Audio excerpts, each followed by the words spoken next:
Mr. Landis. Subsidies from federal government, state government are set aside directly to special education.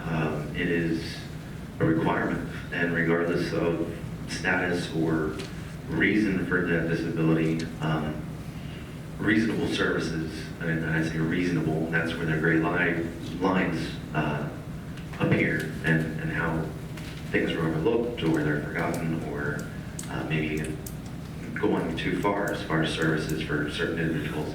But we need to find a balance, and regardless, it's the law. So we need to find a way to fund those areas and provide the services needed, whether it be through the school district themselves or some way to subcontract to a private company. We now have the opportunity for rebuttal if you choose to take it. Mr. Gillott. Yeah, it's very difficult sitting here looking out and everybody staring at you. I'm not used to this. And if you don't believe me, run for school board and come up here. Like I say, I decided to come back on after a 3-year absence, and because we do have good school systems, we can improve on them. And we got it, and like I say, we'll operate with a tight budget. We don't want to raise taxes. Some cases we have to, but we don't want to. We're very frugal, and I just say, oh, thank you. Mr. Kaiser. Okay. Basically, one of the problems with federal programs and state programs that are mandated or that we get funding for is being cut. We're getting less and less every year. And so we have to work with what money we have. We are very fortunate in Mifflinburg. We have a dynamic duo of Mr.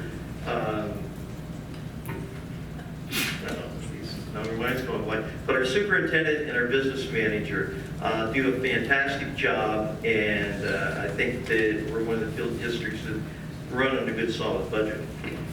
Mr. Landis.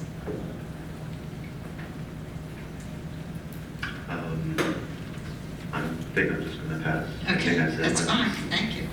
Okay. Question 4 now is this. District support staff play a vital role in our schools. How can Mifflinburg stay competitive to retain and gain qualified and adequate staff? And we will begin with Mr. Kaiser. Well, I want to begin by saying that our most recent teacher contract, we settled in 15 minutes. That's because of good communication. But we try to be competitive, but it's very difficult when you're in a community where the Mifflinburg School District is the largest employer in our district. We don't have the industry to bring in the money for the coffers and things like that.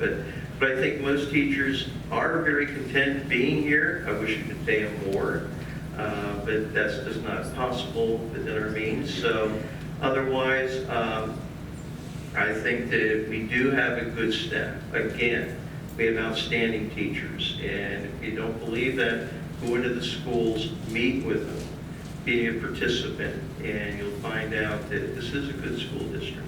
And I'm sorry that I forgot Mr. Lichtel's name and Mr. Caruso. Mr. Landis.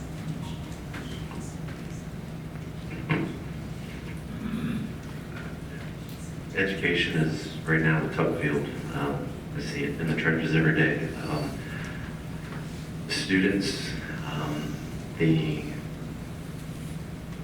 disappearance of moral compass at home, and these students come in with so much baggage every day, and it's very difficult if you're not in the classroom nowadays with all the laws and the changes, and it's a constant battle between too much or too little discipline, but I feel that the administration needs to, and I'm not saying that they don't, but faculty needs the ability to speak out in a manner or feel that they can without repercussions. Mr. Gillott.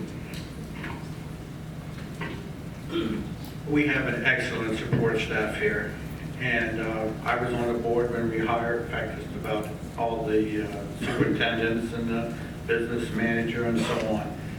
and we hired the best there was. And we have, like I say, support staff, everybody in our school system. Are they all perfect? No, nobody's perfect, but we do have a good school system.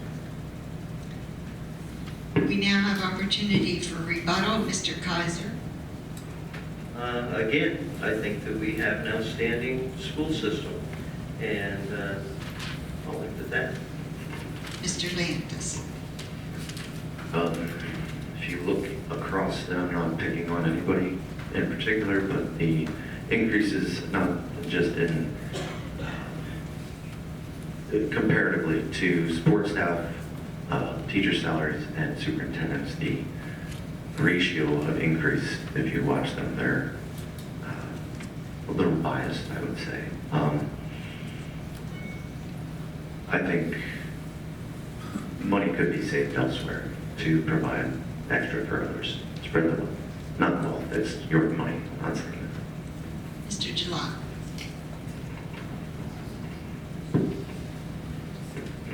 Like we said before, we're operating on a very tight budget, and I think we're doing the best we can with what we have. And I wish we could do more. My wife was a teacher. Some of you might have had her in school. And she always said she went into teaching because she wanted to teach, not for the money. And it just, like I say, I wish we could do better, but we can't. Like I say, we are the biggest employer in this area.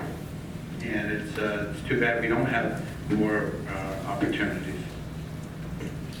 Thank you. Question 5.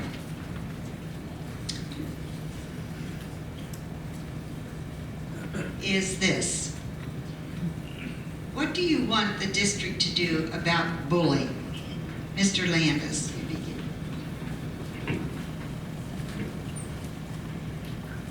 I'm going to go straight back to the degradation of the family as a unit at homes. I think there needs to be programs, and the teachers, the staff, the administration, I know they do as much as they can to get in. You know, we're not in the homes. And it's very difficult to find out what some of these kids are coming from. It's just the world we live in, and until we get into the home and we get into, or something, we don't need to get into their homes. There needs to be programs somehow, somewhere, whether it be a state, local, or we do what we can to provide that moral compass one way or another. And I know our teachers, regardless of where they're at, try to do that every day on a daily basis. Mr. Jalak.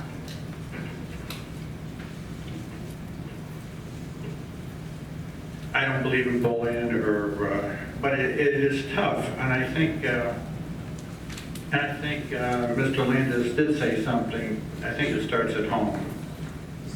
But if any student is bullied, they need to feel comfortable to go to their teacher or the principal or whatever for assistance. But a lot of this has to start at home too.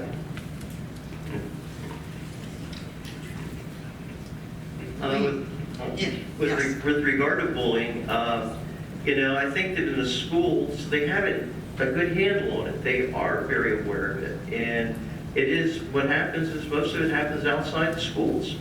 And it's, cyberbullying is one of the biggest problems, and we allow our kids, we're not watching what they're looking at, or every kid has access to the media now. So a lot of that occurs outside the schools, not in the schools. We are very prudent about watching and making sure our kids are safe and they aren't being harassed and given a hard time. So I think that it's